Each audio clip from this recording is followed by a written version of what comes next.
Imagine só!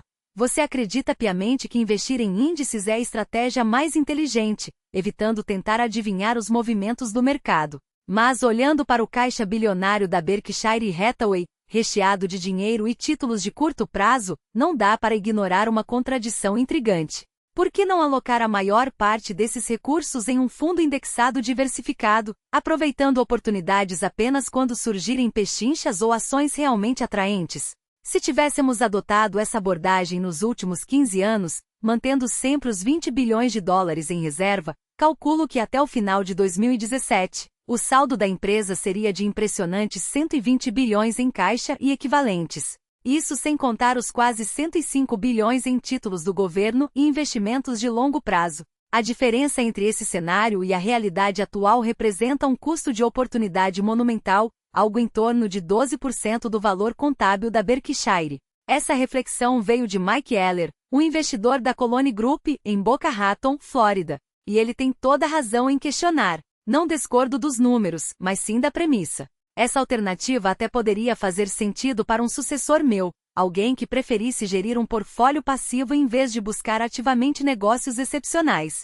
Se tivéssemos seguido esse caminho desde o ano 2000, nossa posição hoje seria outra, especialmente em momentos críticos, como durante a crise de 2008 e 2009. É inegável que administrar centenas de bilhões é mais complexo do que lidar com alguns milhões ou até bilhões. Mas, olhando para trás, especialmente na última década de mercado em alta, a ideia ganha força. Aqui está o ponto crucial: com valores menores, essa estratégia até poderia funcionar. Mas quando falamos de cifras astronômicas, o jogo muda. Há situações, e elas não são tão improváveis quanto parecem, em que precisaríamos movimentar dezenas de bilhões em questão de dias.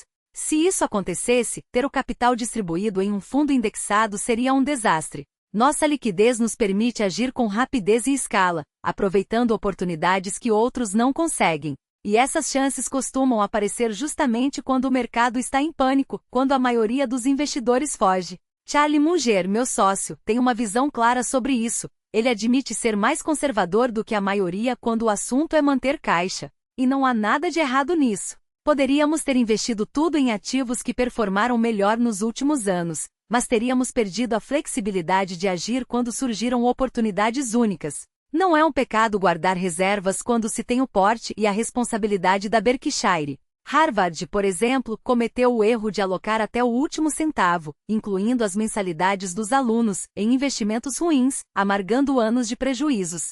Não queremos repetir esse erro. Gostamos de ter dinheiro à mão para agir com velocidade e em grande escala. Sabemos que oportunidades como essas não aparecem todo dia. Talvez surjam 2 ou 3 vezes nas próximas décadas. Não fazemos ideia de quando, mas estamos preparados. Se me dissessem para escolher entre títulos do governo de curto prazo, fundos indexados ou simplesmente confiar no crescimento geral da economia americana, eu optaria pelos índices. Mas a Berkshire não é um investidor comum. Nossa filosofia é única porque nossos acionistas confiam em nós de forma desproporcional. Muitos têm a maior parte de seu patrimônio em nossas ações. Não podemos nos dar ao luxo de decepcioná-los.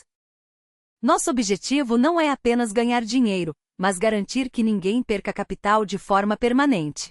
Temos aversão a ver milhões de acionistas, talvez até 2 milhões, sofrendo prejuízos porque o mercado virou. As pessoas buscam segurança em momentos de incerteza, e querem estar ao lado de empresas que lembram os bons tempos, como os de Rockefeller. Temos uma responsabilidade especial com esses investidores. Agora, uma pergunta interessante: será que é possível ensinar alguém a adiar a gratificação? Eu diria que não. Ou você nasce com essa habilidade, ou não. Nunca consegui mudar quem tem pressa em gastar tudo agora. Charlie, que teve 6 filhos, acredita cada vez mais que a natureza supera a criação. Alguns investidores, como aqueles que compram ações aos 150 anos de idade e seguram até os 400, são exceções. A maioria, especialmente as novas gerações, prefere gastar em luxos imediatos. Pense nisso: se você investisse em títulos do governo com juros de 3%, descontasse os impostos e considerasse a inflação de 2%, meta do Fed, no final das contas, estaria apenas preservando o poder de compra. Ou seja, adiar o consumo hoje para ter a mesma quantidade de hambúrgueres daqui a 30 anos não é exatamente um bom negócio. Essa foi a lição que tentei passar para minha família e para quem quis ouvir. Às vezes, gastar agora faz mais sentido do que economizar. Mas isso não se aplica a todos. Para Berkshire, manter reservas é a estratégia certa. Porque quando a oportunidade certa surgir, queremos estar prontos para agarrá-la com as duas mãos. Agora, imagine se eu dissesse aos meus filhos que não importa o que aconteça, nunca iremos ao cinema ou faremos aquela viagem ao parque de diversões só porque, se eu guardar esse dinheiro, daqui a 30 anos poderemos ficar uma semana inteira em vez de 2 dias. Será que vale mesmo a pena? A vida é feita de momentos, e eu acredito piamente que devemos aproveitar o que realmente nos traz alegria para nós e para quem amamos, em vez de nos escravizarmos pela ideia de economizar cada centavo. Claro, não estou dizendo para sair gastando sem pensar. Há um equilíbrio.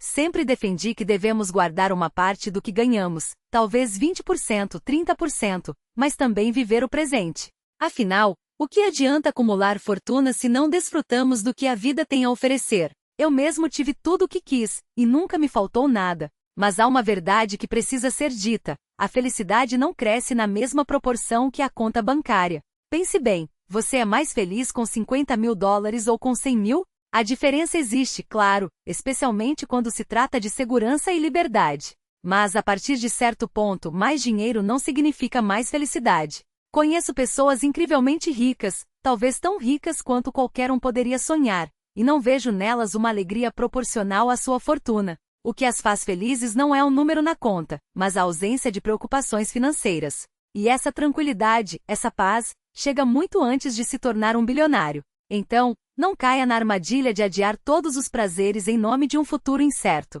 A vida é agora. E se há algo que aprendi ao longo dos anos é que as melhores oportunidades, aquelas que realmente transformam vidas, não esperam por quem está ocupado demais contando moedas. Agora, olhando para o futuro do trabalho, vejo muitas pessoas preocupadas com a automação, com a precarização dos empregos, com a incerteza. Mas a história nos mostra que, por mais que a tecnologia mude as regras do jogo, a capacidade humana de se reinventar sempre encontra um caminho. Quando começamos como nação, 80% da força de trabalho estava nas fazendas. Hoje esse número é insignificante, e mesmo assim temos mais empregos do que nunca. O capitalismo não elimina trabalho, ele o transforma.